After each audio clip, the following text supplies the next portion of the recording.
Welcome to At the Field's Edge. I'm Rowan. This podcast follows the wheel of the year and the stories, traditions and contemplations that each season carries. It's a personal journey as much as anything else, rooted in the Druid tradition and the ongoing work of paying attention. Today's episode sits somewhere between reflection and confession. It begins with an old Irish story about a salmon in a pool, and it ends, I think, in a more honest place than it starts. I hope it finds you well, wherever you are.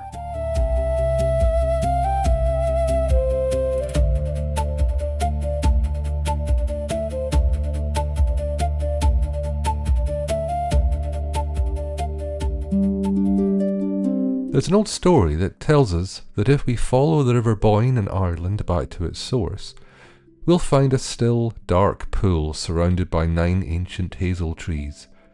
Their branches lean out over the water, and every so often a hazelnut falls and breaks the surface. Beneath that surface, it said, live salmon, ancient, quiet creatures who rise to catch the nuts as they fall. And by feeding on them, they become the wisest beings in the world. If you're lucky enough to catch one of these salmon, you gain wisdom, or insight, or inspiration, and some versions say you eat the salmon and others say you ride it, but either way, the promise is the same, that somewhere, at the source of the river, something waits. It's a beautiful image, and if I'm honest, it's one I don't entirely trust. Not because I think it's wrong, but because I'm not sure what happens if I take it seriously. Because taking it seriously means stepping into something I can't quite explain, and that, if I'm being really honest, risks me looking foolish. And I think I've spent most of my life assuming that if I just thought clearly enough, I'd eventually understand everything I needed to. That if something mattered, I could analyse it, break it down, make sense of it. And in most areas of life, that's served me quite well. But there are moments, and I suspect you'll recognise them, where that way of thinking just stops working, where you reach the edge of what you can explain, and something else is there. And it's not a loud thing, and it's not a dramatic thing, but it is a thing, and it is present. And that's the point where I hesitate. Because stepping into that space means letting go of a certain kind of control. It means allowing something to be true, or at least meaningful, without being able to fully justify it. And that sits uneasily with the part of me that wants to be coherent and reasonable and be taken seriously. I think if I trace that back, it leads to something quite simple. There was a point, somewhere along the way, where I stopped trusting experience unless I could explain it, where it became more important to be right than to be open, more important to sound credible than to say something that might be true, but difficult to defend.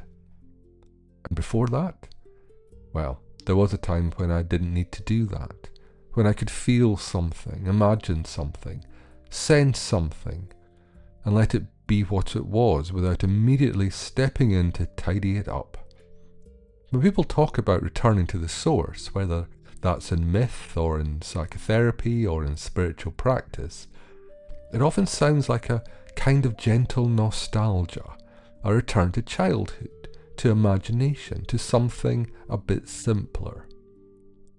But I don't think it's quite that woolly. I think what we're really talking about is returning to a place where we were less defended, less managed, less concerned with how we were being seen. In the Druid tradition, the bard is someone who works with inspiration, with Awen. And I've been thinking about what that actually means, and I'm starting to think the question isn't really what Awen is. It might be simpler and a bit harder than that. Because to receive inspiration in any meaningful sense, you have to stop interrupting it. You have to let something arrive before you decide whether it makes sense, before you edit it, before you reshape it into something acceptable. And that, if I'm honest, is where the risk lies. Not in the idea itself, but in how it might sound. Because allowing something to come through without immediately correcting it means risking that it might be unclear or unpolished, or worst of all, even wrong. And more than that, it means risking how you'll be perceived. And I think that's the part that I've been avoiding. Not the source itself, but the cost of returning to it. The salmon in the story doesn't hesitate, it doesn't question whether the journey makes sense, it doesn't analyse the river, it doesn't worry how it looks, it just returns. And I don't. Because for me, returning to that source isn't just about finding something, it's about letting go of something. Letting go of the need to explain everything before I allow it. Letting go of the instinct to tidy experience into something presentable. Letting go, perhaps, of the need to always be taken seriously. And that is not a small thing. So I find myself wondering, if the path back to that still pool is always there, if the salmon makes that journey without hesitation, then the question isn't whether the source exists. It's whether I'm willing to risk looking foolish in order to return to it. And perhaps that's where the real work begins.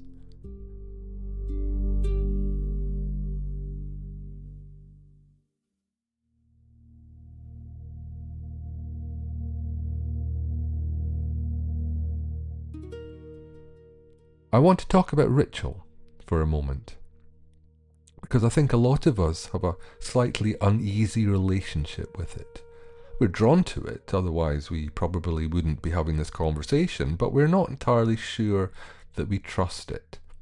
And there's a fair question underneath that unease. What does ritual actually do? If nothing tangible changes, if the candle burns down and the words get said and you're still the same person standing in the same room, then what was the point? And I've been sitting with that, and what I keep coming back to is this. Ritual doesn't produce outcomes, it produces conditions. It's a kind of agreement you make with yourself in advance, that for this period of time you're going to be present differently. The part of you that's always analysing, always managing, always quietly wondering how you're coming across, you set that down at the threshold. Not because you've solved it, but because the ceremony holds the agreement for you, so you don't have to keep making it by sheer effort. That's not a small thing, because most of us find that very hard to do on our own. A few weeks ago, I went through an initiation ceremony. Now, I'm not going to describe it in detail, partly because some of it belongs to the tradition I'm studying, and partly because, well, honestly, the details aren't the point. What I want to talk about is what it felt like to be asked a real question inside a ceremonial space, because that's what happened. At a certain point in the ceremony, I was asked a series of questions. And they weren't rhetorical questions. They waited for an answer, my answer. And one of them was this: will you accept the sufferings you will experience with life on earth? And I noticed something interesting happen. My first instinct was to say yes, of course, because that's the acceptable answer, isn't it? The spiritually mature response, the one that sounds like you've done the work. But underneath that, something else was there, a kind of resistance, because there's another voice that says, well, should we? Should we just accept suffering? Isn't the point to reduce it, to work against it, to not simply lie down in the face of it? And I sat with both those reactions for a moment. And what I began to understand is that the question wasn't asking me to be passive. It wasn't asking me to stop caring about suffering in the world, or in the people around me. It was asking something more personal than that. It was asking whether I was willing to stop managing my distance from it. Because that's what I do. I suspect a lot of us do. we develop very sophisticated ways of staying at one remove from the full weight of experience. We analyze it, we contextualize it, we reshape it into something we can talk about without it costing us too much. And the ceremony, by asking that question in that particular space, was asking whether I was willing to put that mechanism to one side. And I realised that was exactly what the salmon story was about too. The obstacle to receiving inspiration and the obstacle to accepting suffering aren't two different things. They're the same reflex, the same careful management of distance from what's actually there. And the question the ceremony asked wasn't really about suffering at all. It was asking whether I was willing to be fully present in my own life. So, where does all that leave me? Well, I don't think I've resolved anything, and I'm not sitting here telling you I've returned to the source, that the distance has gone, I've learned to let experience arrive without immediately tidying it up. No, it's more modest than that. But something has shifted slightly, and I think it might be this. I used to think the work was about finding the source, about getting there and catching that salmon.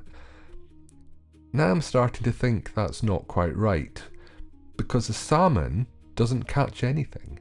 It just returns over and over without needing the journey to mean something different every time. And maybe that's what initiation actually is. It's not a single moment that changes everything, but a direction of travel that you keep choosing, a willingness that you keep renewing. The ceremony asked me whether I was willing to accept the sufferings of life on earth, and I didn't give a clean answer, and I'm not sure that I can just yet. But I think I'm a little more willing to sit with the question honestly than I was before. And perhaps that's enough to be going on with. Thank you for walking this stretch of the path with me. At the Field's Edge follows the wheel of the year, so the next episode will come when the season calls for it. And if today's episode stirred something for you, I'd simply say, let it settle. There's no need to resolve it quickly. Until next time, go well and take good care. The road ran west through the soaking fields, past the ash and the leaning thorn. Black water moved beneath all the roots, like something ancient being born. I carried maps with softened folds, lines I trusted all these years.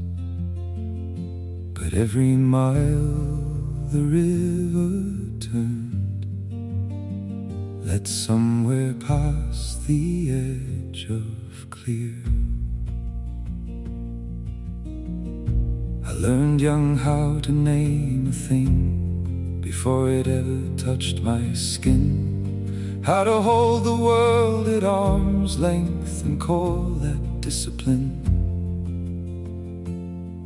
But the geese flew south without a plan, the tide returned without a prayer, and something in the moving dark kept telling me to follow there.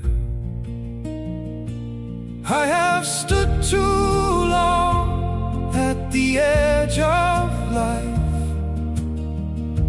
watching smoke instead of flame, keeping every hurt in order, giving all my fears good names. But the river does not ask me why, and the stars don't wait for certainty. There's no promise in the distance, only a direction of travel for me. I met an old man near the ford, with weather written in his hands. He spoke as if the earth itself had never needed to explain. He said some roads are only walked, not understood before they start. Then turned his face into the rain as evening gathered in the dark. Now every season turns the wheel, the fields lie bare, then rise again. And I no longer need the sky to tell me how the story ends. I only know the river moves beneath the ice, and summer swell, and something waits beside its course for those who listen long enough. I have stood too long at the edge of life, measuring every step ahead, trying to outrun the silence by living mostly in my head. But the river keeps its hidden course, and the birds still cross the sea. There's no final answer waiting, only a direction of travel for me. So I walk west through the darkening fields, with the rain and the rook's slow cry, and leave a little space at last for what arrives before the wise.